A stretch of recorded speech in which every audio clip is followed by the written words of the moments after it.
Hey YouTube, in this deck profile video I'm going to be doing a Gear Chronicle overview of my Chronojet updated deck from set 4.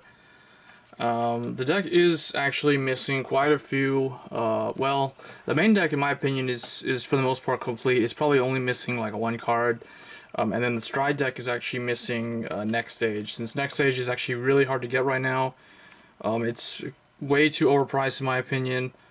And it's very rare because it's a GR, so hopefully there'll be a reprint of it at some point in the future. But for right now, this deck plays a lot like how the Chronojet deck was playing prior to set 4, with a few notable exceptions. Some new cards were added to it, so I did change it up a bit, and then this is what I came up with. So, start off, still 4 Chronojet Dragon. This is still the main Vanguard, essentially, the GB02 for Gear Chronicle, and Gear Chronicle is one of those clans that's very Stride dependent. And Chronojet is actually one of the best, if not the best, build right now for the clan. They do have the Legions available, and they have a couple of other grade 3s, but in playtesting those, they're just not as consistent or not as useful as Chronojet, mainly because they don't synergize as well with the Stride units. So, speaking of the Legion, I did remove it. I did have it originally, the first set Legion that had like the Silent Tom guy as a Legion mate, but I did remove them. I went with Steam Fighter Ballith. This is the new grade 3 that came out in set 4. It's supposed to be the alternate for Chronojet, mainly because it does have the ability to search for Chronojet Dragon and place it on the Vanguard as the heart during the turn that you stride over this guy. You can do that. Like, he gains the red effect to search for Chronojet Dragon during the main phase and make that the heart. So he does fix that to make the deck Chronojet focused, so you can potentially stride into next stage, and then next stage with this guy's effect you can get Chronojet into the heart. So Chronojet will be able to do the effect after next stage's attack. So this is very good in that regard. So this is, right now I would say this is probably the best alternate grade 3 or best support grade 3 for Chronojet right now. So for grade 2s, I am running 4 Glimmer Breath Dragon.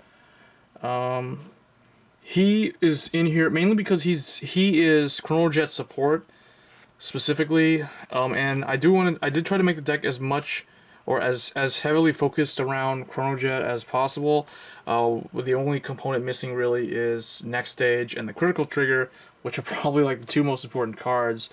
But Glimmer Breath Dragon is still a pretty good card. His GB1 skill is when he's placed on R, if you have a grade 3 Vanguard with Chronojet in the name, grade 3 or greater, you can Counterblast 1, Soul Blast 1, choose one of the opponent's grade 2 or less rear guards, and the opponent puts it on the bottom of the deck. And then this guy becomes 11k, he gets 2k from that. So, very good card if you're running Chronojet. I see no reason why you shouldn't run this. It just gives you more ways to mess up the opponent's field for a relatively cheap cost.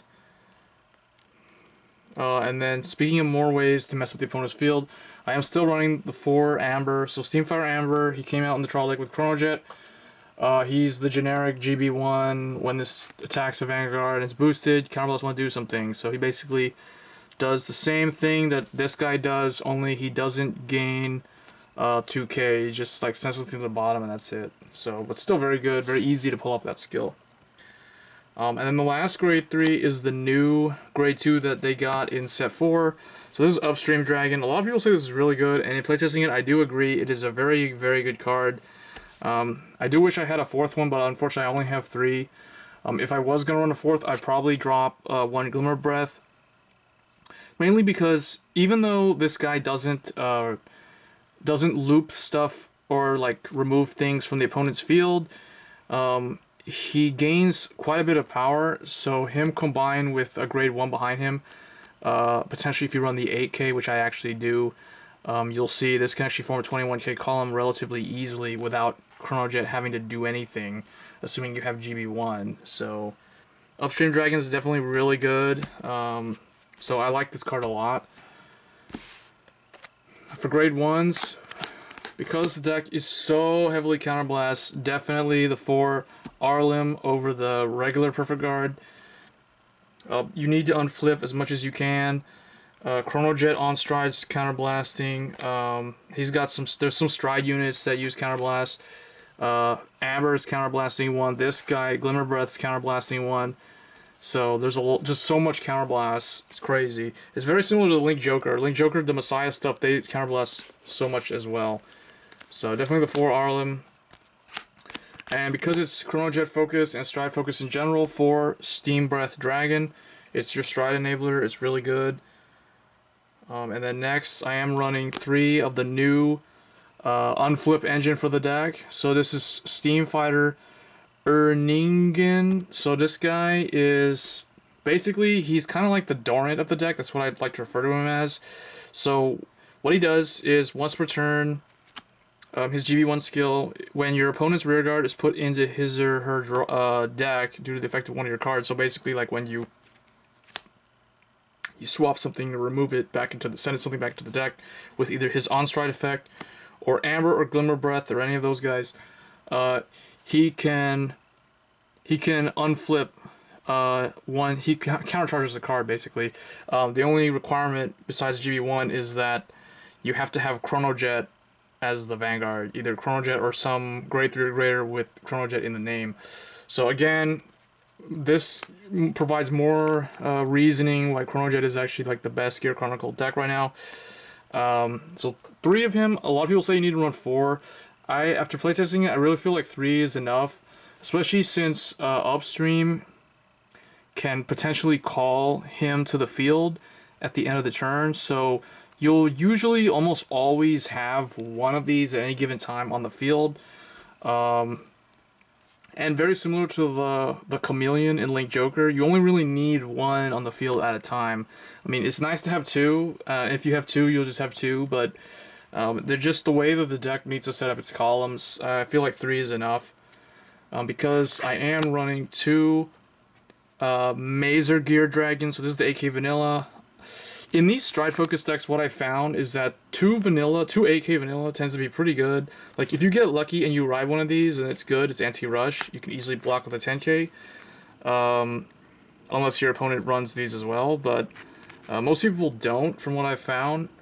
But I usually use these with Upstream because, like I said earlier, Upstream, if you already have one of these on the field, Upstream, when he attacks on GB1, you can make him gain 4k, so that makes him 13 plus the 8k boost. That's 21 right there. So that's like a perfect number with no trigger or anything.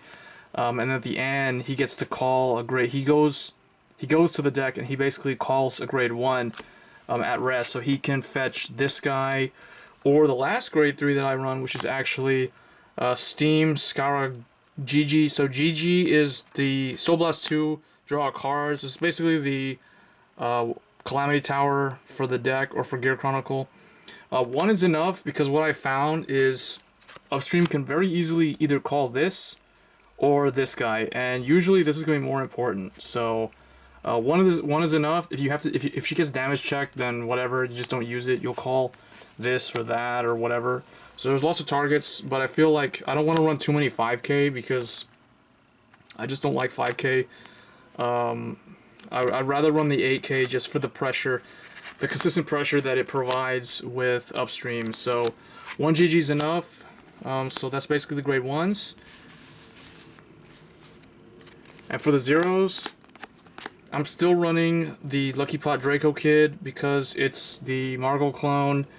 It can just help you get extra soul because she Soul Blasts 2 and Glimmer Breath Soul Blasts 1 whenever he uses effect. So the soul does get drained a couple of times per game. So this can help fix something just in case you needed to use this an extra time or whatever.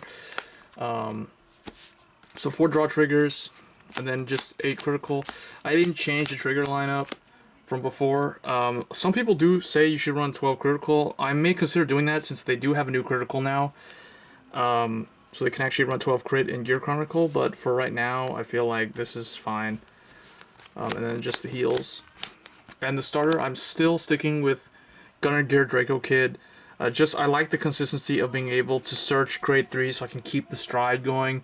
And since the deck is very stride focused, you always want to be able to stride as much as you can to overwhelm the opponent. So I feel like this guy's still a pretty good starter, and he's 5k, and he guarantees you a search for a grade 3 if he survives up against someone like Kagero or something.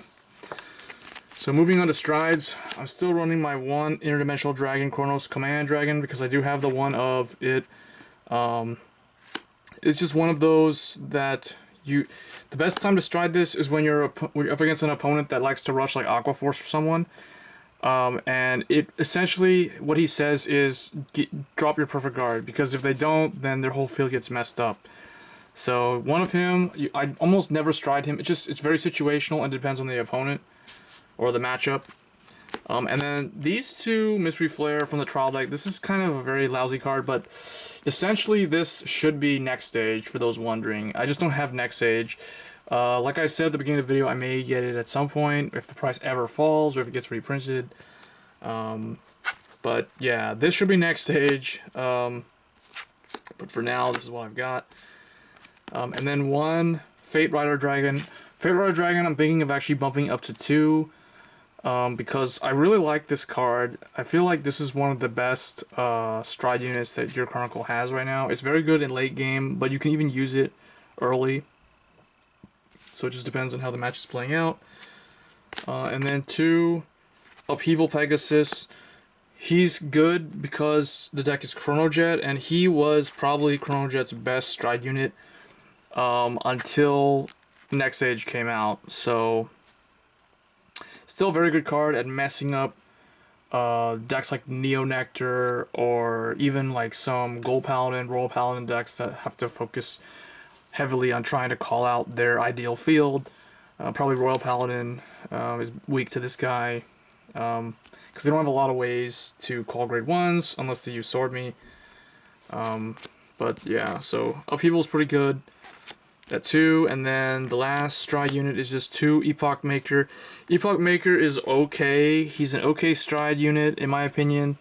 But like if I had Next Age, like the ideal lineup would probably be maybe 1 or 2 of this, 4 Next Stage, and maybe just 2 Fate Rider, because I don't have Ragnarok if you noticed. So essentially, this should be Ragnarok or Next Stage, and this should be Next Stage or Ragnarok, but I don't have either one. For just some reasons I don't have them. So Gear Chronicles is not one of my main clans. I just got lucky on like the Fighters Collection pulls. So that's what I've got. But anyway, the deck is still fun. It still functions fine, even without Ragnarok, even without Next Stage. It's still very good. You just have to know how to play the deck properly. But it's a whole lot of fun, and I hope you guys enjoyed that deck profile video. And let me know in the comments below what you think of my grade 1, grade 2 lineup particularly. And as always, stay tuned for more Cardfight Vanguard videos, and I'll see you guys next time. Thanks.